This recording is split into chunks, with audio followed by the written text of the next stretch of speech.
día de hoy vamos a ver un poquito acerca del tema de literatura y comunicación. Para dar inicio debemos de tener súper claro, primero que nada, qué es la literatura. La literatura confiere el modo de narrar y de ordenar acontecimientos. Para que exista literatura, debemos de tener esa capacidad de poder ordenar ciertas situaciones. ¿A través de qué? De una introducción, de un desarrollo y de una conclusión. Cuando nosotros hablamos de literatura, estamos hablando del arte que emplea o que se emplea como un medio de expresión en una lengua. Es cuando nos expresamos de manera ya sea escrita o de manera oral. Es hablar bonito, es poder narrar, es poder ordenar, es poder dar a conocer cierta información específica. Ahora, si nos vamos a la parte de la comunicación es la interrelación entre dos o más personas para poder llegar a un acuerdo. Es un proceso de pasos ordenados que sin querer nosotros realizamos, en donde transmitimos y recibimos ideas, recibimos información, recibimos mensajes. Procede del latín comunicare, que significa hacer que otro participe de lo que uno tiene o poner en común. Esta interrelación que se lleva a cabo entre un conjunto de personas se da a conocer o se lleva a cabo con la finalidad de poder llegar a un acuerdo específico. Cuando unimos la literatura como un acto de comunicación, todas las manifestaciones literarias se expresan ahí. Es decir, un cuento, una poesía, una novela, una obra de teatro, alguna canción, todos ellos son actos de comunicación. Es por ello que en todas las obras literarias están presentes los elementos de la comunicación. Por lo tanto, vamos a ver esos elementos de la comunicación ejemplificados con la literatura. Primero tenemos al emisor. En este caso, el emisor sería el escritor. El escritor siente la necesidad de crear y de expresarse, es decir, pretende que su obra permanezca con el paso del tiempo. Después viene el receptor. El receptor va a ser el lector o, en algunos casos, el oyente. Es decir, él no comparte espacio ni tiempo con el escribir. Él solamente da características específicas, él solamente recibe información y él solamente, como su nombre lo dice, es receptor de. Después viene el mensaje. En este caso, el mensaje sería la obra literaria. Es la forma tan importante, crucial, específica, es el contenido del mensaje, obviamente, en donde el autor busca que la forma de dar a conocerlo sea atractiva, que sea bella. Después viene el código. Cuando hablamos de código, hablamos del idioma. En la literatura se hace un uso especial del idioma. Por ello es que se utilizan diferentes recursos, por ejemplo, versos, rimas, repeticiones, exageraciones. En algunas ocasiones realizamos comparaciones, palabras extrañas, es decir, características específicas de la comunicación literaria. A ello se le llama función poética, que veremos un poquito más adelante. Después viene el canal. El canal, en este caso, sería el papel. El libro es el canal habitual. Hay ocasiones en donde la computadora es el canal habitual. En el teatro y en la canción, el canal son las ondas sonoras. Y la visualización de la realidad, por ejemplo, podría ser en el caso de algunas pantallas, características específicas. Cuando hablamos de un contexto, de época o alguna situación en específico, hablamos de una consecuencia. La consecuencia de que el emisor y el receptor no coincidan en el tiempo para hacer la comunicación. Es decir, cuando no se dé a conocer la información de manera clara y efectiva. A eso se le llama variaciones en el contexto. El receptor tiene que hacer todo un esfuerzo para poder comprender el contexto que se nos está dando a conocer, pero también el emisor está haciendo un esfuerzo importante porque el receptor reciba la información de la manera en que el emisor lo pretende. Para que la literatura y la comunicación se unan, hay que especificar diversas acciones y diálogos entre los personajes, el emisor, el receptor, y que toda esta información se pueda unir y se pueda comprender, dependiendo obviamente de los escenarios y los acontecimientos en donde se van dando a conocer dichas acciones. Cuando nosotros hablamos de una narrativa, cuando nosotros hablamos de literatura, debemos considerar y tomar en cuenta que es un texto detallado, que es un texto explícito, que debe de ser un texto digerible, que debe también tener algunas características técnicas, pero también debe de ser muy accesible para que se pueda dar a conocer y para que se pueda comprender el contenido del mismo. Para ello, en algunas ocasiones se realizan algunos guiones. Sin embargo, dentro de la literatura y la comunicación, lo más importante es que se llegue a la interrelación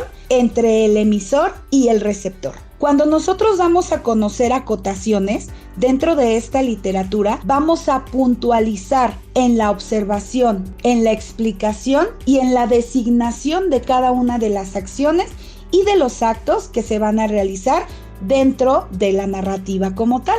Entonces es bien importante que nosotros consideremos y tomemos en cuenta que todos y cada uno de los elementos que nosotros vayamos a utilizar sean los necesarios para poder dar a conocer el mensaje.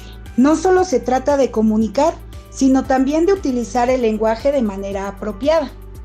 Cuando nosotros hablamos de las funciones del lenguaje, nos vamos a dar cuenta de su importancia. Vamos a dar a conocer a través de las palabras, ideas y emociones. Las funciones del lenguaje es la habilidad que poseemos como seres humanos para dar a conocer una idea. El lenguaje que se utiliza, por ejemplo, en el trabajo no es el mismo que se emplea, por ejemplo, en la casa. Es decir, puede cambiar la formalidad, puede cambiar las palabras, puede cambiar el énfasis.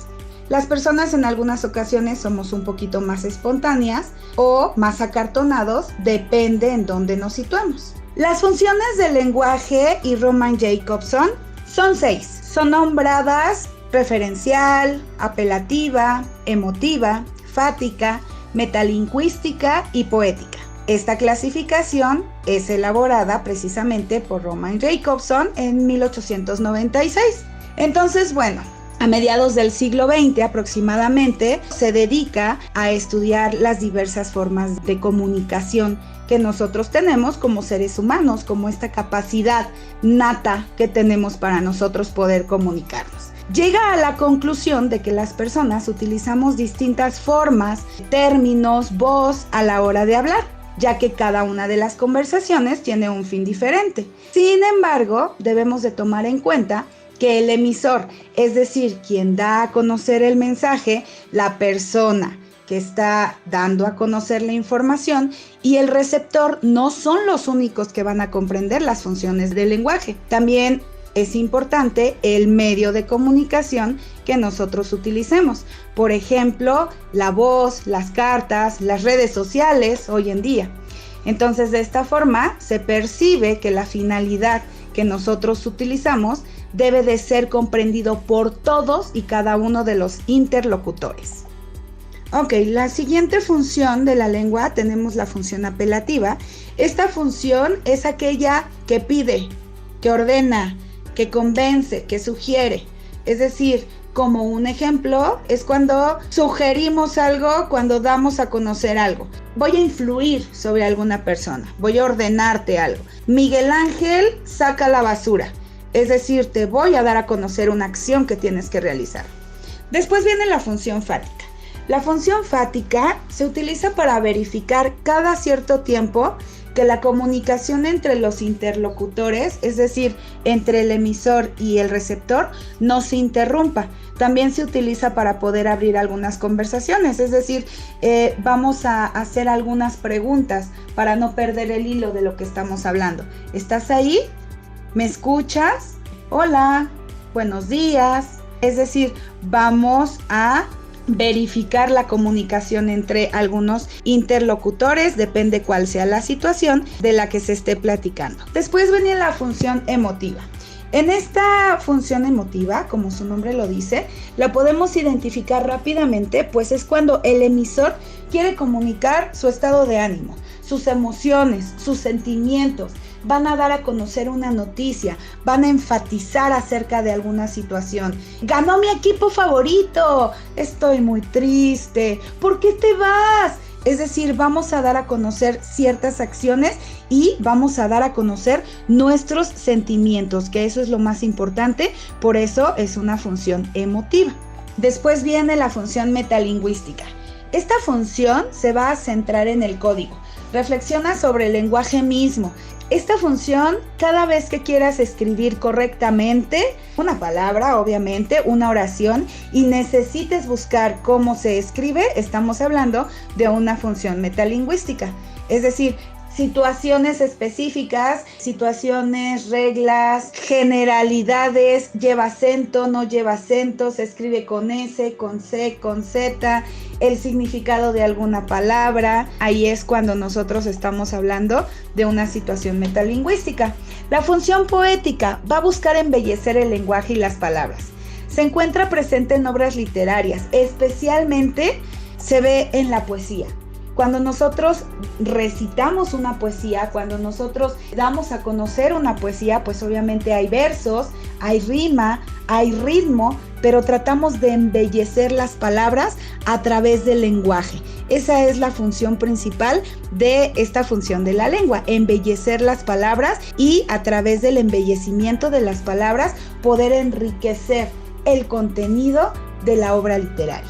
Ahora bien, vamos a enfocarnos en el lenguaje poético. Este tipo de lenguaje, pues obviamente debe de tener cierta claridad.